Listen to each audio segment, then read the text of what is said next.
preserve, protect, and defend the Constitution of the United States. So help you God? So help me God. Congratulations, Mr. President. Hi, I'm Femi Oke. I'm Ahmed Shahabuddin, and you're in the stream. Today, President Obama's legacy. After 8 years in office, we assess his presidency. It's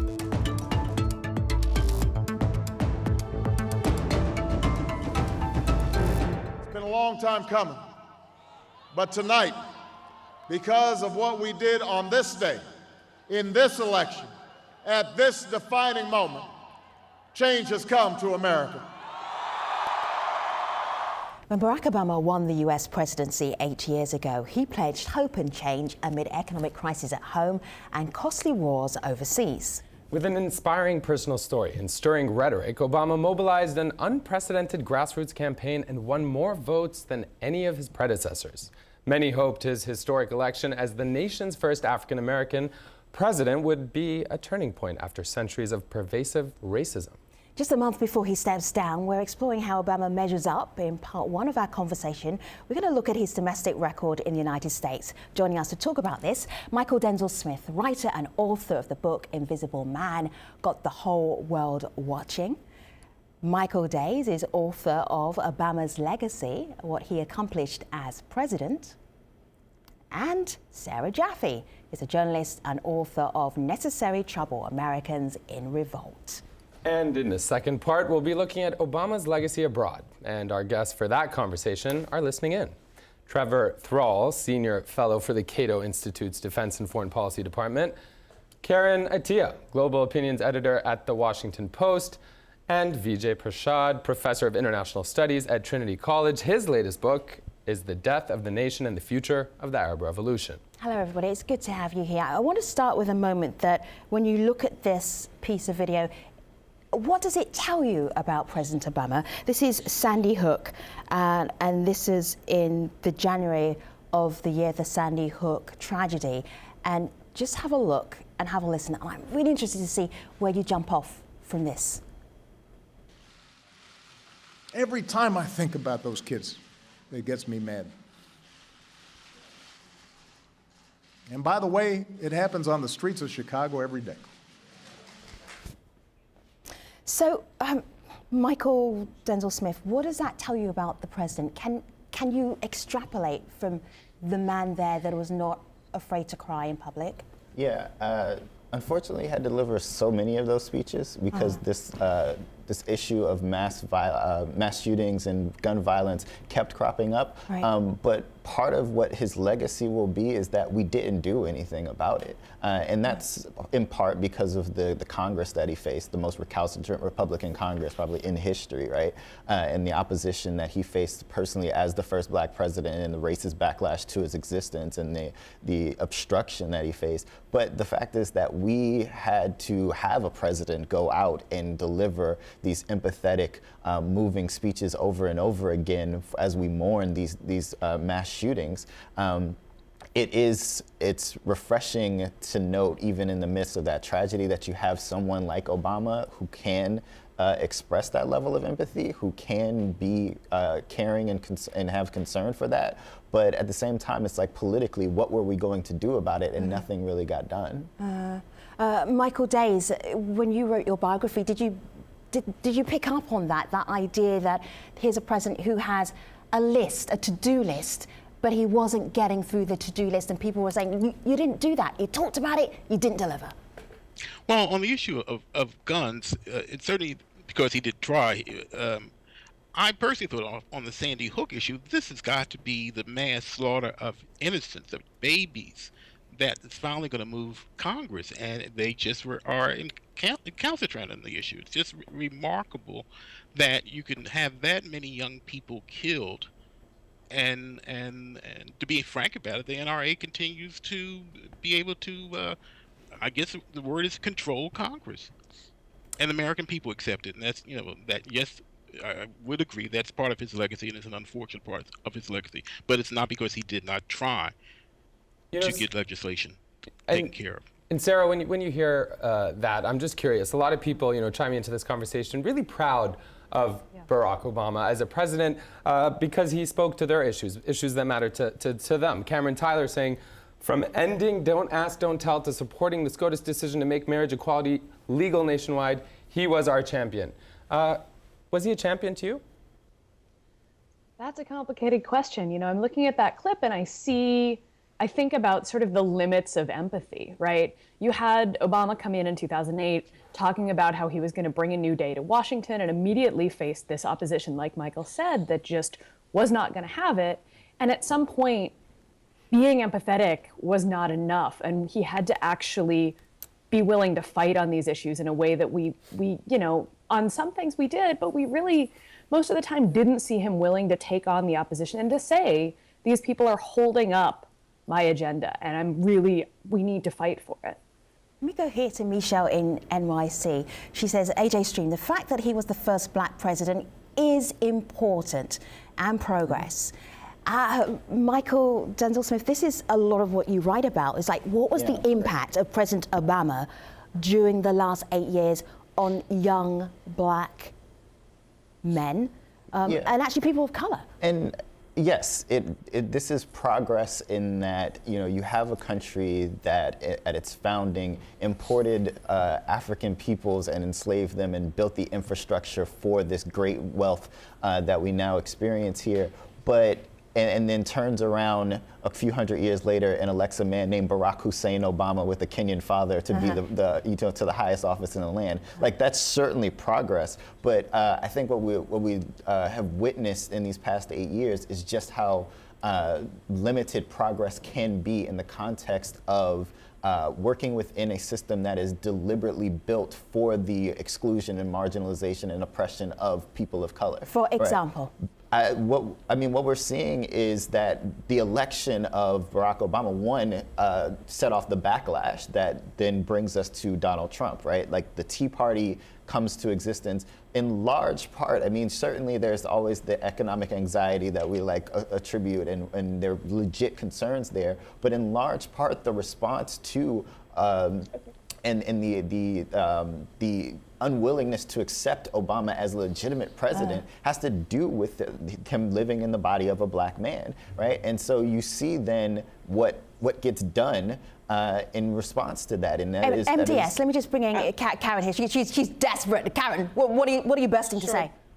Sure. So again, going back to Obama's historic election in 2008, and also to tie in the Sandy Hook issue, I think it was, and I had the privilege of being abroad for both of those events, and I think Obama came up in a time when the entire world was watching. The entire world saw an America that was overextended, its military commitments, a world that many would argue was being, reckless with the Iraq War and Afghanistan. So Obama represented a hope for a different America to the rest of the world. I was actually in Africa, in Ghana, when he was elected, and just the jubilation. He was not only the America's president, but he was Africa's president. He was president for the entire world. You had just a sense of change for the entire globe. But on that front, also with Sandy Hook, you did see the same old issues of gun control, and you saw the entire world looking at why Americans couldn't get on top of this issue. It's a national security issue. But when we're talking about Obama's legacy in terms of what progress he represents, I mean, we celebrated on November 4th, 2008, and then on January 1st, 2009, Oscar Grant was killed by Oakland police on the BART station. And then 2010 or 2011, you have Aiyana Stanley Jones was killed by Detroit police.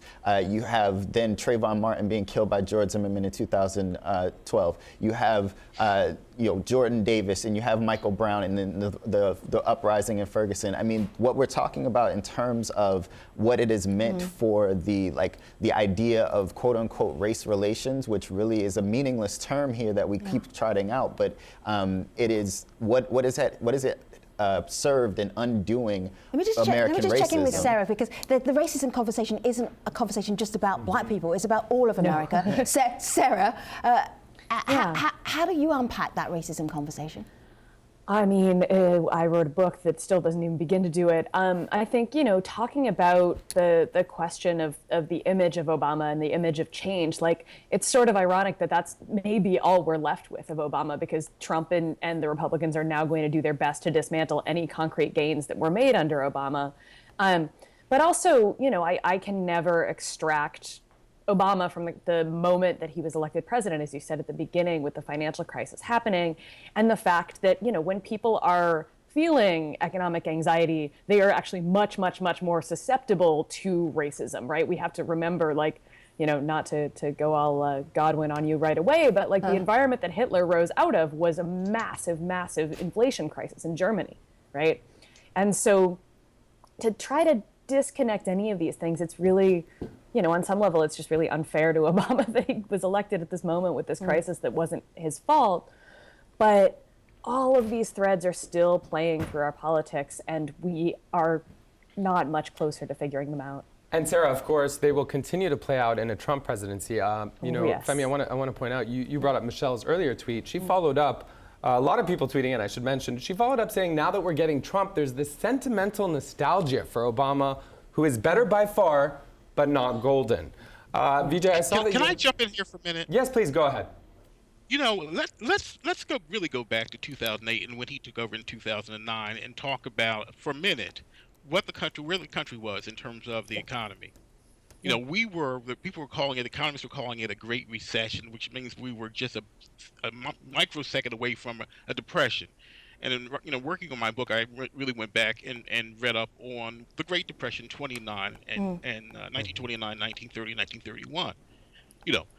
I think we are lucky. We are really blessed that most of us aren't standing in bread lines, but that many people did lose their homes. But at that point in 2009, millions of people had lost their jobs. The entire auto industry was close to going bankrupt. Right. And ultimately, Obama forced two of them, GM and Chrysler, into bankruptcy to really save it and to save the economy. Michael. So I think any really discussion of Obama's legacy needs to start there. And a lot of folks say, well, what did he do for black people? Well, we're Americans. We're some of the first Americans. So let's start there. Michael, in terms of I appreciate that point.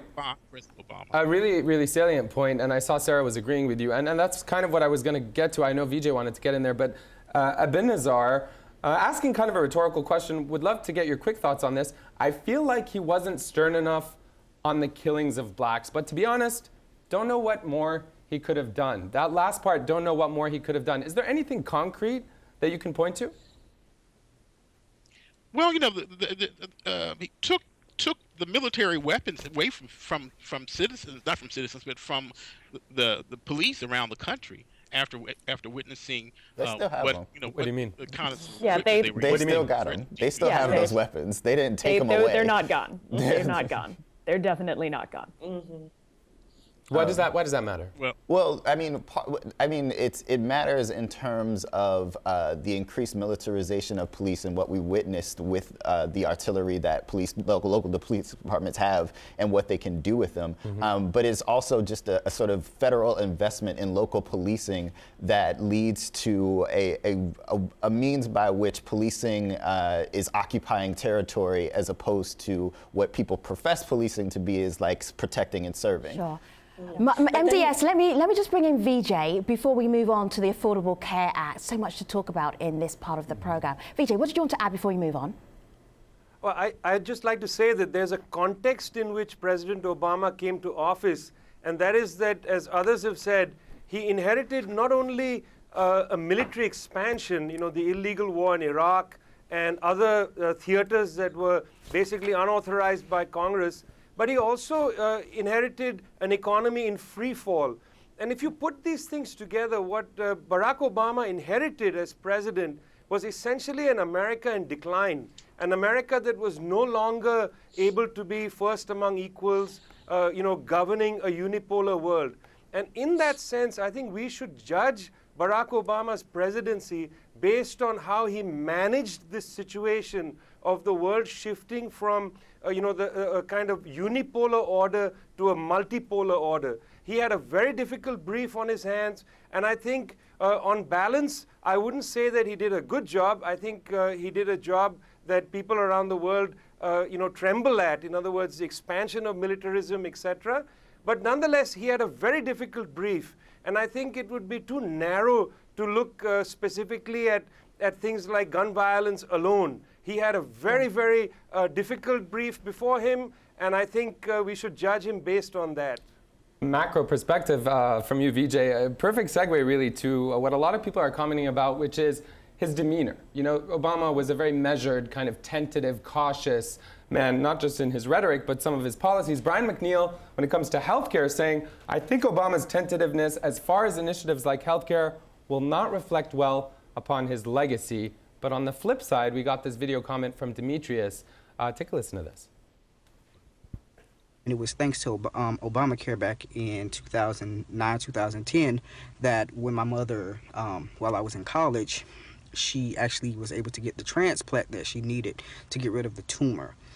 It was a big relief for my family because it was a possibility that my mother could have died if she had not had that tumor extracted from her. So I am definitely thankful for President Obama and the initiative and the push that he did for Obamacare. Vijay, Sarah, I saw you were both really nodding there. When you hear that, what comes to mind? I mean, Well, honestly, please go ahead, Okay. Sarah. Oh, I was going to say the Affordable Care Act, right, brought millions and millions of people into the expansion of Medicaid, which was a huge, huge deal, and would have been much bigger had the Supreme Court not allowed states to opt out of that, right? The most important, most successful part of this bill was expanding Medicaid upward so that more people could qualify for this, for essentially single-payer healthcare. I was on it briefly when I lost my job. It was awesome. Now I'm on a subsidized plan for which I pay $200 a month, and that is with the subsidies. Out of pocket, it costs me $200 a month. It's a lousy plan, and my premiums are going up 20%. Sarah, let me just share this with you as you pivot from it was great to, let me have a think. Laura V, Yep. his legacy will be the worst POTUS in history with his unconstitutional Obamacare. Continue, Sarah. Steelers rule 07. Ben Roethlisberger is, well, anyway, I won't comment on that. But okay, so what you have here, and there was an article actually talking about why Obamacare recipients voted for Trump. And this was talking about some people who see that some people are getting free healthcare, are getting a Medicaid expansion, are getting, free healthcare. And then if you make just a little bit more money than them, you have to pay, and suddenly you are fined if you don't pay. And the options that you get may not be great. And it's the piecemeal approach here and the lack of the public option that he really, really, really fought for on the campaign trail. I remember this in 2008 because Hillary Clinton's argument was for a plan that essentially is what we got. What went wrong, a Sarah? mandate for private purchase. What went wrong? What went wrong? I mean, the lack of really fighting for something that would have been a bigger bridge to the real single-payer healthcare that we actually need. Well, And Sarah, this piecemeal approach really just, it's falling apart. Because you bring up single payer, that's one thing a lot of people are bringing up, including Brian, who I mentioned earlier. Vijay, he says Obama did not fight for single payer. He heard how difficult it would be, then rolled over on his belly. For his critics, oftentimes people say he rolled over on his belly for many other issues. I could not disagree more with any of that. Go ahead. Obamacare is going to change. It's going to be made better. But I really think that what the Republicans have now is a very hot potato when you have 20 million people who have health care of some form who didn't have it 3, 4, 5 years ago. What we're hearing now is the Republicans are talking about repeal and replace at some time after the midterm elections, and they're thinking after midterm elections because the people who voted for the incoming president, many of them have some form of Obamacare. They weren't talking about taking health care away from them. They were talking about taking away from those people who they deem do not deserve it. So, does it need to be improved? Does it need to be fixed? Absolutely. Is it going away? Let's talk about it in a year. But that isn't the issue of whether or not Obama and Democrats were willing to fight for single payer or at the very least a public option, and they weren't willing to do that when the time sometimes came. you have to deal with what is pragmatic. What is I mean, this is the issue, right? It's saying that it's giving Obama so much more credit for being pragmatic and tepid and moderate in his approach to what the policy would be, as opposed to whether or not you were going to be willing to like, he's conciliatory. He likes to compromise. Well, what's the compromise position if all you're doing is taking an old Republican plan? Like, this is Obamacare is an old Republican plan and trying to sell it to them, and then they're not willing to budge on that. So why not? Right. So, but what is the optimal plan here? Single payer would be best. Wait, if we start there and then compromise, maybe we get to something that looks even better than Obamacare. Vijay, what did you want to say? Look, I mean, I think this is a very interesting discussion, but there's a broader question here. It's not merely about Obamacare. It's about how American liberalism has essentially lost its, let's say, its force. It's a very weak liberalism, on Obamacare. Vijay, this is so interesting. Look here, Rita Shankar, she's probably channeling you here. She says, Obama administration was the last gasp of liberals in the US. I thought that was extreme, but you concur.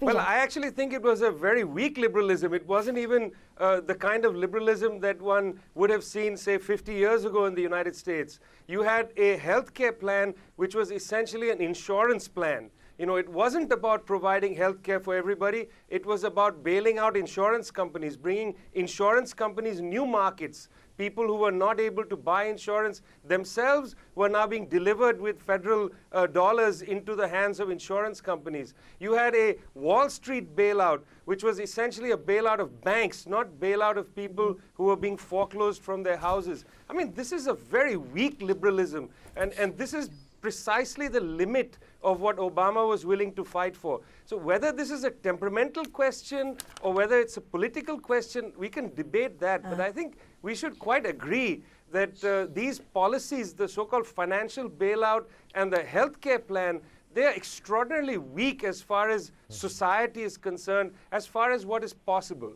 Guess, let me just remind the world and remind our viewers something that they may have not expected 8 years ago. This is Franco reminding us of a particular policy that will be connected to the Obama presidency. Have a listen to Franco. I believe one of the greatest accomplishments President Obama had in his 8 years was this: my ability to marry the man of my dreams. By creating a national dialogue with the LGBTQ community and really bringing our voices to mainstream society, he legitimized not only my family, but many families like mine. And I hope that the LGBTQ community always sees him as a champion for human rights and our community. Is that legacy material, Sarah?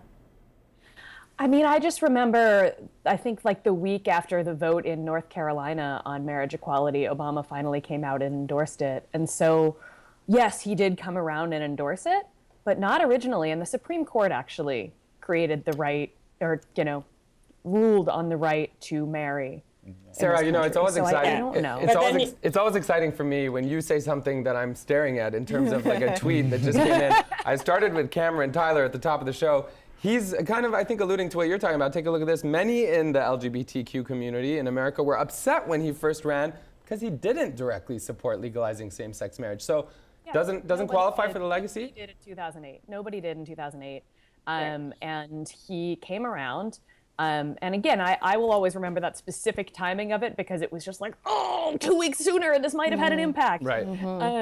But, I mean, look, we're staring at Trump. Things are going to get really, really bad. And I think it's very important that Obama had taken many steps on this front, particularly around rights for transgender people as well. Sure. I think this is we can't forget it. But I bristle a little at the idea of giving him credit for marriage equality. In the last 1 minute of our show, I want you to get a little taste of Trevor, because Trevor is coming back in part 2. Here's the teaser. Make it good, Trevor. What did you want to add? Well, I just wanted to add that, every time a president is elected, everyone has such high hopes and expectations. His rhetoric was lovely. He made people dream all sorts of things, especially young people. And then inevitably, none of those dreams can really come true. Politics is hard. And I think most of the tweets you've been mentioning are from young people. And I would just like to say to them, be patient. You can't get everything all at once. Patience? I don't know what that means. It was worth the wait. Trevor returns. Actually, all of our guests return in part 2. We've been looking at the Obama legacy for the US. In part 2, we'll be looking at the Obama legacy for the world. Do join us. Use hashtag AJStream. Your tweet could be on the show soon. Take care, everybody. See you on the next edition of The Stream very soon.